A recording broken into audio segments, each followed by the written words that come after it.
Ano? Bakit gusto niya eh?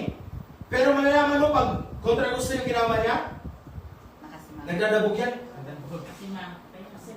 Ha?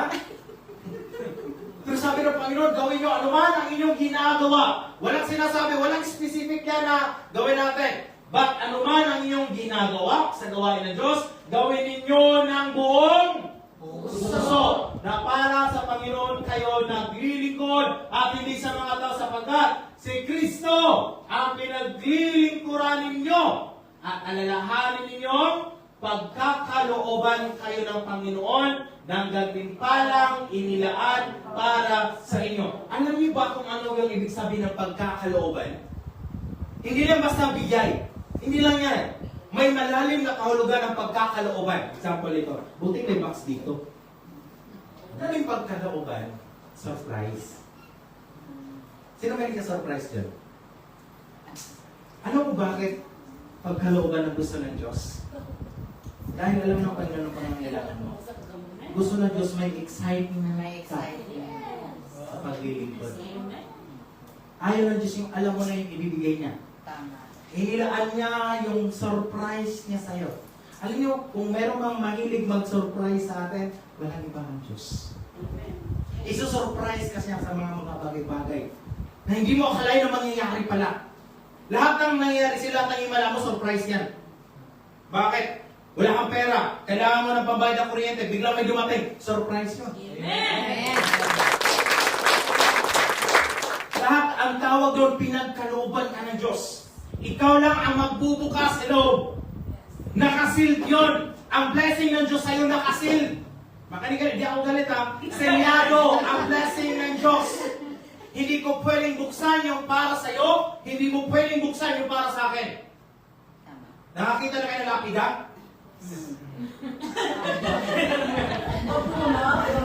Wait lang po. Nakakita na kayo ng lapida? Yes! May nakita ang lapida ng ninakaw? Wala. Mali ba yung sobrang mamahalin ha? Pero yung punta ka sa sementeryo, yung lapida, yung regular na lapida may pangalan, hindi na nakawin yun. May pangalan na. Try mo nakawin yung pasan yung pangalan yun. Alam niyo ba yung blessing ng Diyos ay nakalapida? Pag sabi na nakalapida, kung ano yung nilaan ng Diyos sa'yo lang yun. Hindi yung pwede kunin ko. Yung para sa akin lang yun. Kaya nga alam niyo, makinig ka ng ayos na sasabihin ko. Ano mang bagay na gusto natin, kapag hindi pa tayo naibigay ng Diyos yan, kahit anong pilit mo, hindi mangyayari. Yes, correct. Tama. Pero, makinig ka sa kabilang banda. Kung ano naman yung blessing na para sa'yo, na dapat ibibigay na sa'yo ng Diyos, time na para makuha mo, kahit si Satanas pa, huwag yung tingnan niyo ko yun. Kahit si Satanas pa ang humadlang, hindi mahahadlangan. Bakit? Para sa'yo ay para sa'yo. Para sa'yo! Ano ba na to? Kaya makikita ko sa inyo, God is full of surprises. Alam ito sa Elis, magugulat ka na lang sa mga gagawin ng Diyos sa'yo. Amen! Amen! Pero hindi naman basta libre yun eh. May condition si Lord. Anong condition ng Diyos? Ano man ang gawin ninyo ng buong puso. Meron kang kahilingan sa Panginoon, hindi babayaran mo si Lord. Lord, kakanta ko pero bigay mo sa akin. Hindi ganun ang Diyos. May condition. Gawin mo muna ng buong puso. Para bang hindi ka nag-expect na something in return. Dapat kakantahan mo si Lord, buong puso, masaya ka, excited ka lagi dito, kahit wala hindi pa bukas, nandito ka na sa gate ka. Ganun yung excitement mo. Bukas na. Para pa nakikipag-date ka, yung mga lalaki, kapag nakipag-date, ay naku, sinasabi ko po sa inyo yan. Bago pumunta sa date yan, naku, isang pabango, ubos. No? Pag alis yan, alam niyo ba, the call time, no, yung meeting date, meeting time, alas 8, alas 4 nandun na yan.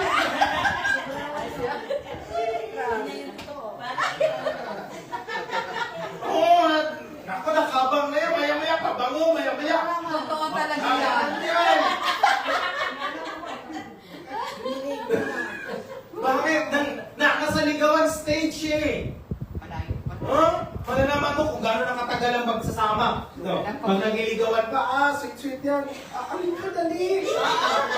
Dahan-dahan. Pagsakay sa jeep, yung ulo mo. Pag medyo tumagal ay mga isang taon na, Wala sa buhay bilisan mo, malilit ka.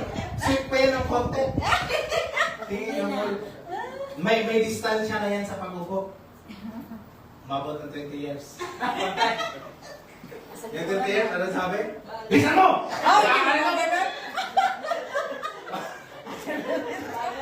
Bakit mo? Hindi pwede.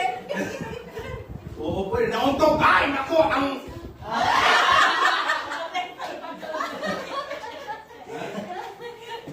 Example lang yun that we also, bilang Kristiyano, dapat andun lagi yung excitement mo. Excited ka lagi na maglingkod sa Panginoon. Hindi yung, ay, Sunday na naman, grabe naman to, kakapagod. Dapat, yes Lord, Sunday na naman. Yes! Amen! Dapat ganun yung reaction mo, hello? Amen. Hindi yung Sunday ngayon, may pamilya yata ngayon mo. Tarong, napapagod ka? Hindi. Tulad ngayon, bumili ka na? Hindi. Alam niyo, may dalawang klaseng nagmamadali sa mundo. Dalawa lang. Number one, nagmamadaling pagpalain. Pangalawa, nagmamadaling umuwi. No? Tingnan niyo po, dahil ba sa ikaw na lang natira, yun lang eh. Minsan nakakapagod din yung bang marami kayo sa umpisa tapos unti na lang kayo, dalawa, tapos dalawa lang. Kakapagod din yun, nakaka-demoralize yun, nakaka-disappoint yun, nakaka-discourage yun. Pero remember, hindi ka naman naririto para sa maramihan, nagririto ka para sa Diyos. Amen. Next, dahil ba sa ikaw na lang yung pumupunta? Ha? Dahil ba sa ikaw na lang ang seryoso? Ano? Dahil ba sa wala namang pagbabago at nangyayari? Alalahanin mo, kanino mo ginagawa yan. Hindi ka mapapagod kapag alam mo kay Lord mo ginagawa yan. Amen. Amen. Sabi mo sa tabi mo, pagod ka na ba? Pagod ka na ba? Pagod ka na ba? Number 2 pala, hanggang 100 lang po ito.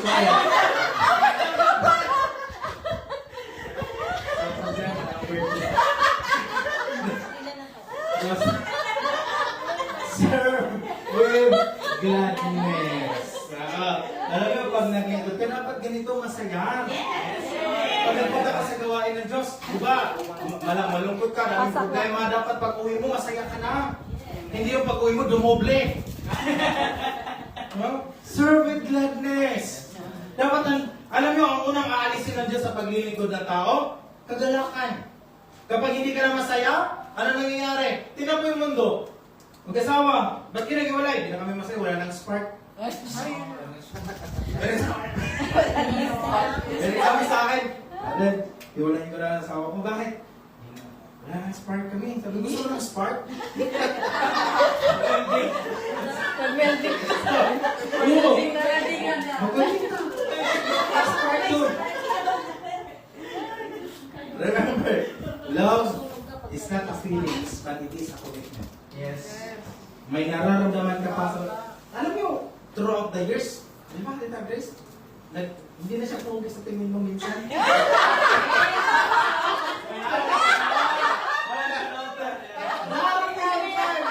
Makinig ka ng ayos. Darating yung time na mapag-iisip mo eh, mga siguro mga 2 to 3 years pagsasama. May isip, bakit nga ba siya yung sinagot ko?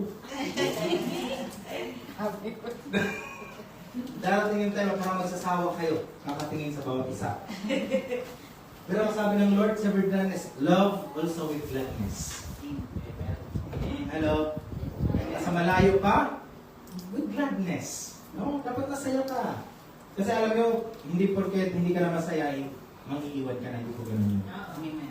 Dahil sa Lord, sa paglilingkod mo, minsan hindi ka masaya, pero hindi ka iniwanan ng Diyos. Amen. Amen. Amen po ba? Amen. Kahit may nararamdaman ka, mag-serve ka kay Lord. Bakit? Tapat ang ating Panginoon. Number 2, wala. Psalms 100 verse 2, serve the Lord with gladness. Come before His presence with singing. Alam mo kapag, for example, bagong sagot, ang grabe ito, ang tumayan. Pasipul-sipul yung pakanta-kanta yan. Dapat ganon. Kada punta mo, na-encourage ka ng salita ng Diyos. Na-encourage ka ng mga kantaan. Isipin mo, broken ka. Broken talaga. Dami mong problema. No? Sobrang bigat ka na. Tapos yung kinakanta mo, naglalagay ng kolorete.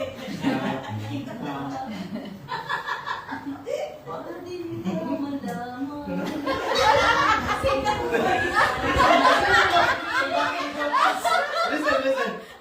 You need to lift up your faith. Kapag nahirapan ka, you need to lift up your faith. Pero yung sa mga kanta ngayon, 90% ng kanta sa manukulang ng pag-ibig. Alam mo ba yun? Yes. May pag-ibig pa ba?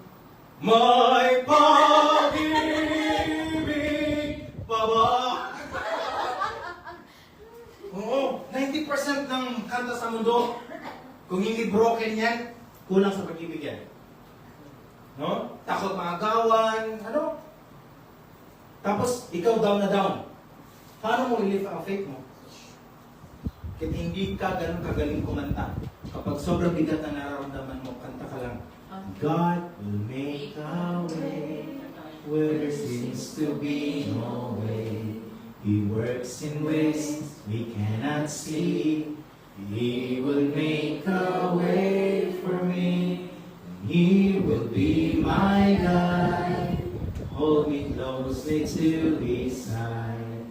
With love and strength for its new day.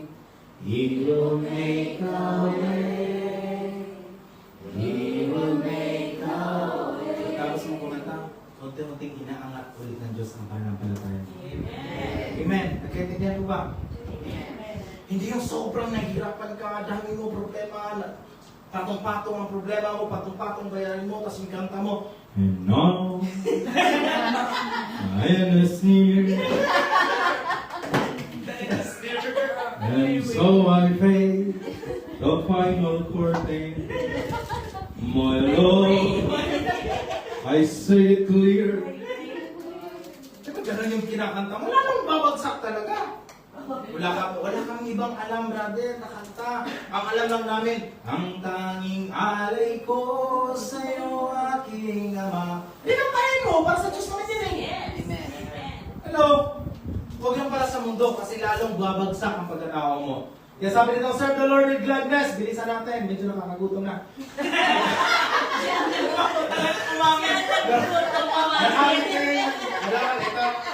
Ganito yung ano yung ambience natin. Pakibasa sa taas yung pula. Naging-lingkod. Bakit? Philippians 4:4. Rejoice in the Lord always. Magalak lagi sa Panginoon. Kailan yung lagi?